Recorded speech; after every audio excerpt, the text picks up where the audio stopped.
someone figured it out by watching it home and figured out how to run it. Whammy. Oh my goodness, look who's here. Ah.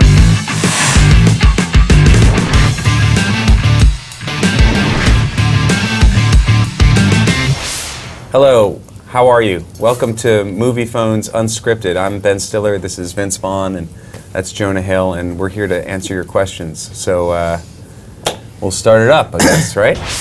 This is a question from Michael in Trenton, New Jersey. Your character creates jackets with a tiger and flames on the back for all the guys to wear. What would your personal mascot be if you had one?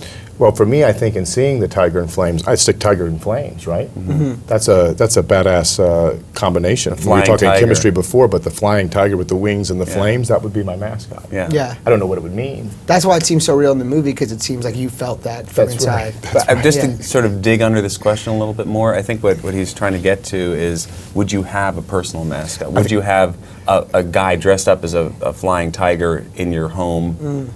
You know, would that be part of your life? Would you pre the movie? No, but as of now, I think I would be open to that because I think it would get me excited in the morning if I had that flying tiger there with some fire stuff going on. Would you keep him like up in the basement, or would you give him a room and make him sort of part of the family? I make him sleep right in the main room. I don't care about his sleep schedule because if we want to get pumped, I want to wake him up. I want him to pump me up. I think the key with something like that, though, is you got to give the guy some time with the head off. Right. Because I don't want to see that though. But in there, you don't want to see what he looks like. If he does musty, it's hard to eat. If he does that when he's off the clock, I don't care. What I do is while he's asleep, take the head off, 2 spritzes of cologne, back on. Yeah, but then the cologne. I don't want to deal with it. I don't want to deal with it. You don't want to smell that. And I close my eyes because I don't want to ever see his face. Right. Called a tiger shower. Assuming it's a man and not a woman. And then he does have to bathe too. Well, we'll cologne him. Yeah, tiger shower. Febreze shower. That's what we called it, Febreze. Did you and your co-stars hang out before filming began to develop a neighborly bond? No. We did not spend. We tried to spend as little time together as possible. True. No, it's true. It is true, Jonah. You tried, but I forced myself in there. You definitely forced. And let me explain why. It's just because it's like anything. We went to did we or did we not go to a nice restaurant where they serve a hamburger only at one time during the night, and we got it? Do you remember that? True or false? They only serve a hamburger at like 9:30 on Wednesday, and we happen to be there. Yeah, where you have to be there when the hamburger comes. You can't order the hamburger; it orders you. Which is just strange. And we got it. But you enjoyed it. And that was just social friendship. You and me shooting the shit. We were shooting the shit. And can we say that? We can say that. Yeah. Say it well, baby. We don't spend time together. We don't like to hang out together because we like to save it up for when we get in a room like this, as you can see, because it's just incredible what happens. Except for the occasional hamburger. That's the only one. This is from Melissa in Akron, Ohio. What qualities do you look for in a neighbor? And do you think you are a good neighbor yourself? So it's kind of a two-parter. It's a dual-parter. Yeah. In a neighbor, I just look for someone who's quiet, respects me, respects that I'm the boss of the neighborhood in general, and like sort of like the general of the neighborhood. I picture like a neighbor who doesn't say anything, but when they see you, they bow. Yeah, just show respect. They just show respect and say, "This is your dojo, and we're just allowed to breathe your air." How do you establish your the respect and authority kind of thing? Yeah. I just go door to door when I move in and basically just say, "This is my town. You're living in it, and have fun." But no, if I say something, that's the way. If your tree's getting trimmed, if I want it to, I'm sending my guy over, and I'm not even asking you. It's getting trimmed. Vince. What, in your mind, would be the perfect vacation? You know, Ben, thank you for asking me that. The perfect vacation, and there's a lot of pressure on that because there's a lot of different vacations to take. Right. Is it relaxation? Is it family fun? Is it getting crazy with the guys? Yeah. I think we're hitting on it. I think we're getting a combo vacay where we're able to have some family time, and then we have some time to get out and relax on our own, and then maybe go explore.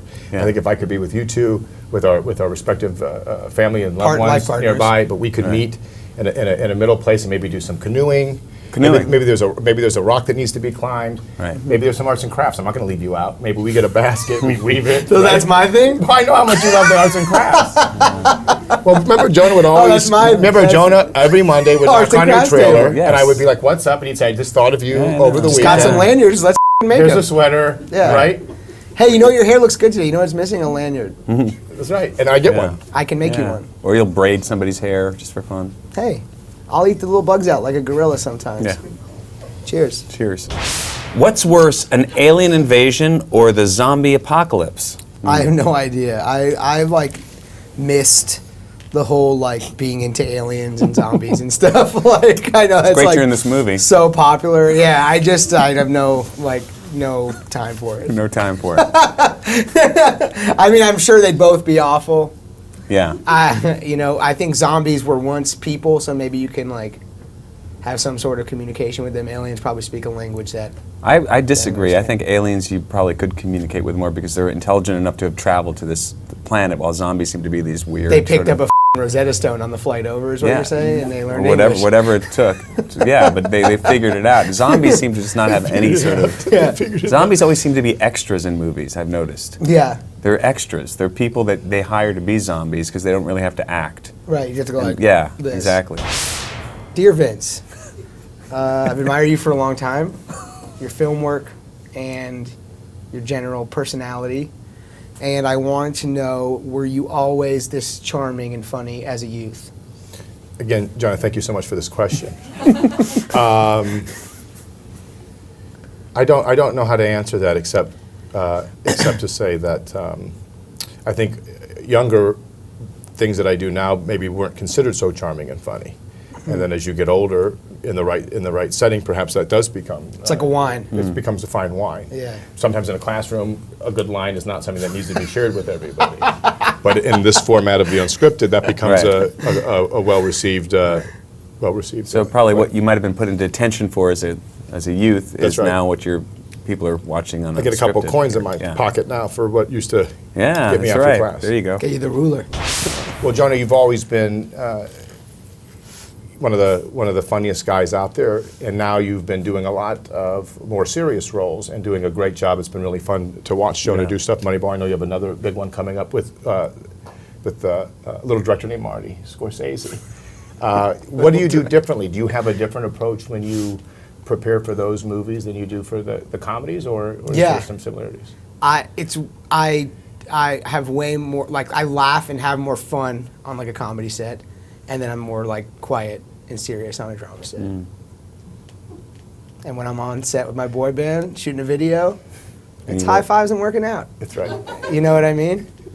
You just let it all hang out. Quick this. It's triceps and it's laughs and it's fun. And it's safe. Is it more about triceps or lats? It's more about just insanity. Did you say triceps and lats or triceps and laughs? And laughs. Oh, triceps and laughs. Yeah, like we work out, but we also have fun. Yeah, we should talk about that. Yeah, P90X. Yeah, we had some sort of like spontaneous plyo sessions. People on got the set into P90X. Yeah, that's right. No real follow-through. Can you do Insanity? I tried Insanity, but did you send it back? Because they let you send it back if it doesn't work for you. No, I just threw up. It's just too hard. You just vomited in a room with a DVD player? Because that's why they call it Insanity, because it's stupid. It's like it's insane. Kill yourself. Vince, which fictional movie character would you want protecting your neighborhood? RoboCop, The Terminator, or Optimus Prime? Alex, thank you so much for this question. I think, Terminator, he's not nice to people, the Terminator, right? No, he has a good heart. The second one, some are good. I'd rather a person be there. These computers, maybe a wire gets crossed and things go bad altogether. So you wouldn't want a machine? I'd rather not a machine, but if I had to pick one of these three, let's go through it. So Terminator he's good. He turns good. He comes from the future. And T2 Judgment Day, he's good. He's a good one. So the T2 one's a good one to have. RoboCop is good too. RoboCop's a good guy, and Optimus is like a vehicle, but also he's good too. They're all who's good. Standing up, it's a robot, right? Yeah. So maybe I'd want the car, like to cruise around, right? Yeah. And then I'd have a little protection. You got 2 in 1. That's right. You got a bodyguard. So you're saying Optimus Prime? I think I'd like to be able to be driven at the same time protected. So he's a chauffeur/security to Optimus Prime. Have you ever witnessed anything scary or crazy in your own neighborhood? My own neighborhood, for sure. Well, I grew up in New York on the Upper West Side. You know, New York in the 70s was it was rough and tumble. Rough and tumble. That's back Did you have a switchblade at any point? I had one of those like sort of switchblades that was a comb. Yeah.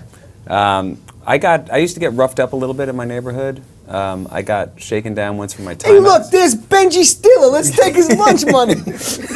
Not quite like that. They didn't really have that accent, but. Hey, look, Benji Stiller. There's little Benji Stiller. Yeah. Ben, what you got in your pockets? It's a shakedown. It's New York in the 70s. I got shook down. They would take my bus pass. maybe go for my Timex. Oh man. They saw it was a Timex. They felt bad for me. They just gave it back to me. They did give that back. Yeah. They were muggers Yeah. with the heart of a watch. But they took the bus pass, and it was theirs. Sucks. So they had free travel on the So you had 10 to bus walk. for the whole month. That's where you fell in love with walking. That's right. I learned to walk tall, and I carried a bat from then on. I want to say thank you, Ben, Vince. Thanks to Moviefone You for just thank having yourself? us. Thanks to all you for Vince would watching. like to thank himself. And sending in your questions. I'd like to thank Jonah as well. And please see the movie The Watch. The watch. Watch, about it all a watch. comes back. It all comes The back. Timex It's Timex watch.